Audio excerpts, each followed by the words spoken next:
Assalamualaikum warahmatullahi wabarakatuh. Perkenalkan, nama saya Dedi Kurniawan, NIM D100190267 dari kelas D. Kali ini saya akan menjelaskan kuis 1 struktur balok dan plat beton. Soal nomor 1, jelaskan secara singkat konsep provisi keamanan terhadap gaya luar atau kombinasi beban luar dan gaya dalam atau reduksi kekuatan, sertakan pola penjelasan provisi keamanan ini sesuai peraturan yang berlaku. SNI 2487 tahun 2013.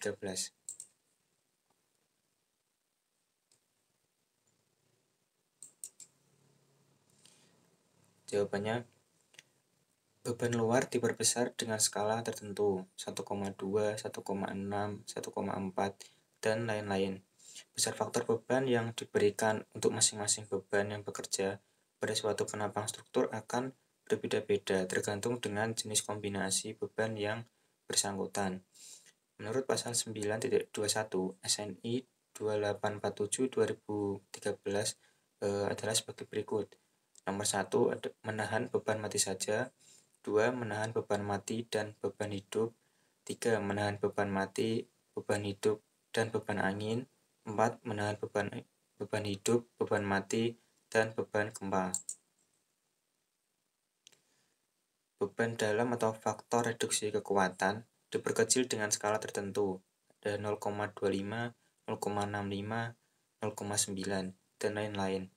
Ketidakpastian kekuatan beban terhadap pembebanan pada komponen struktur dianggap sebagai faktor reduksi kekuatan menurut pasal 9.31 SNI 2847/2013. Nilainya sebagai berikut. 1. Pasal 9.3.2.1 struktur dengan penambang terkendali tarik.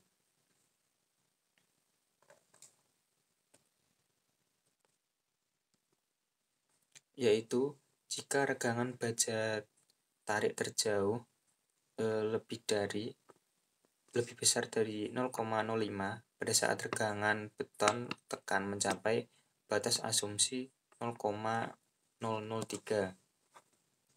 Yang kedua ada pasal 9.3.2.2 struktur dengan penambang terkendali tekan, yaitu jika regangan tarik terjauh kurang dari 0,005 pada saat regangan beban tekan mencapai batas asumsi.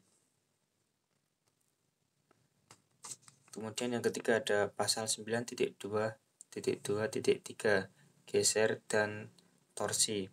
Yang keempat ada pasal 9.3.2.4 tumbuhan pada beton. Soal nomor 2, jelaskan konsep perencanaan lentur balok dan hubungannya dengan grafik pengujian tekan beton dan tarik baja. Jawabannya, perencanaan beton bertulang yang berkaitan dengan lentur diberlakukan beberapa asumsi. Yang pertama ada penambang tegak lurus, sumber lentur yang berupa bidang datar sebelum lentur akan tetap berupa bidang datar setelah lentur.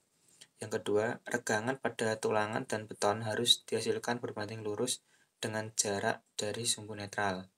Yang ketiga, beton diasumsikan runtuh pada saat regangan tekan mencapai regangan batas tekan sebesar 0,003. Yang keempat, untuk diperhitungan kekuatan lentur penambang, kuat tarik beton diabaikan.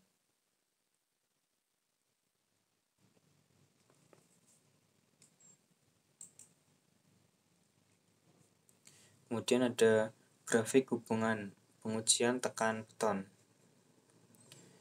Dari grafik itu sendiri, balok mempunyai fungsi utama menahan beban tekan, menutupi baja tulangan agar tidak berkarat.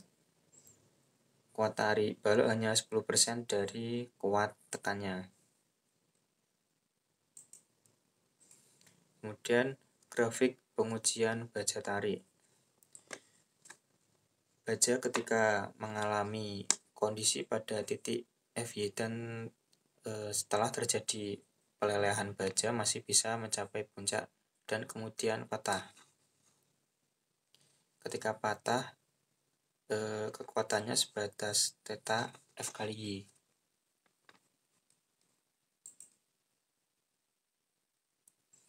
Kemudian soal nomor 3, mengapa diagram tegangan tekan beton semula berbentuk polinomial lalu dirubah menjadi blok persegi? Jelaskan koefisien apa yang harus digunakan dalam merubah diagram tegangan tersebut dan tuliskan sesuai peraturan yang berlaku. SNI 2847 tahun 2013. Jawabannya adalah ketika balok diberi beban, maka akan mengalami tekan dan tarik, di mana semakin menjauhi garis netral.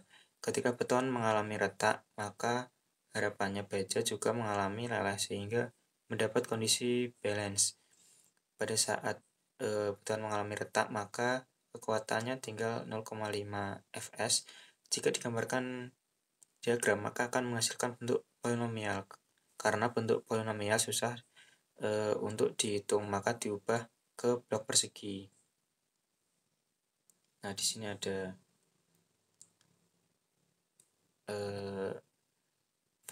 faktor pembentuk tegangan beton, tekanan ekuivalen yang bergantung pada mutu beton yang dari SNI 2847 tahun 2013.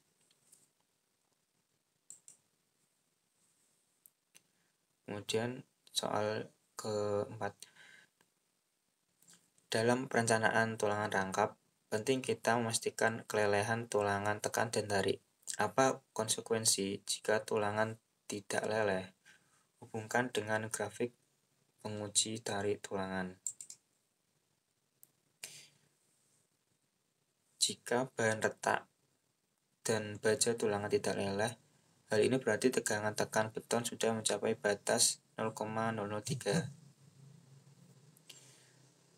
Tetapi regangan tarik baja tulangan belum atau tidak mencapai leleh, maka akan terjadi keruntuhan tekan atau keruntuhan getas, atau bisa disebut dengan brittle failure. Keadaan demikian ini sangat membahayakan bagi kepentingan kelangsungan hidup, sehingga sistem perencanaan beton bertulangan yang dapat mengakibatkan over reinforce tidak diperbolehkan. Cukup sekian yang dapat saya sampaikan, kurang lebihnya mohon maaf. Wabillahi taufiq wal hidayah. Wassalamualaikum warahmatullahi wabarakatuh.